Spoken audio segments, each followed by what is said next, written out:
piece is called The Dotted Line, the Perforated Edge. They put me in a box as their problem and labeled me with disgust and began to pretend that that was the way to solve it. They weren't very good at games, always scheming and cheating and lying and eating all the evidence needed to win. They are ever connected in the choices they've made in this life and the last that they neglect to notice as they stack their issues in tissue boxes, taping the top shut for good measure, stacking them one by one, building a house around themselves as they say the day is done. Religion. Incredibly trying times, crying as a 7-year-old saint set in the ways of the family, resembling a church, an archway with one hope, and jagged edges of sharp stories sticking to the feet of those who fall, schooling them in subdivisions of growing up and being passionately pure, contradiction at every age.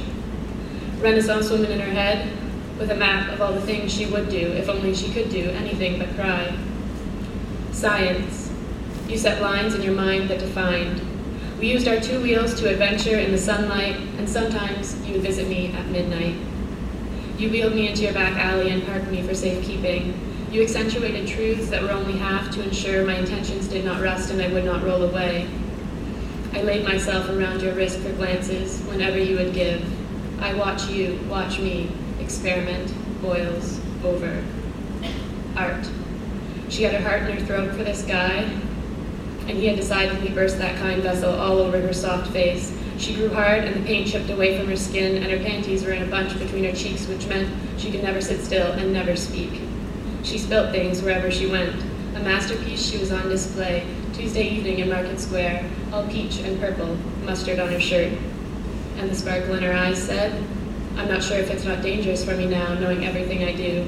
Knowing everything, as much as you say everything, but mean a specific amount you've accumulated, and how it both shows your insignificance at knowing almost nothing, and your beauty in being a part of it all, and recognizing that at some level of consciousness by saying everything. Knowing the way my name sounds whispered in the dark, and how my toes can suck the warmth from some other skin.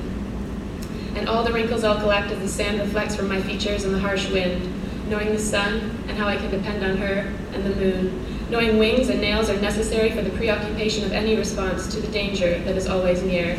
The danger is no stranger, taking residence in the west wing, the shitty, ill-kept side of the duplex. Tattered shutters, painted orange, creaking with the howls of warriors traveling over tiny towns, of people all persuaded to bow in the presence of a shadowy figure.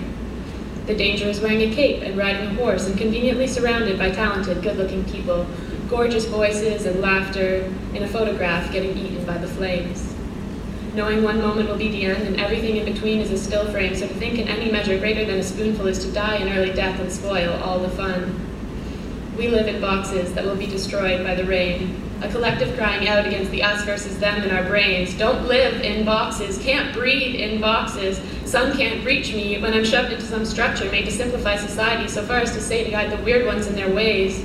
But there will be a shedding, a spreading of something that feels less like saran wrap and more like space. I will climb the boxes and live in space.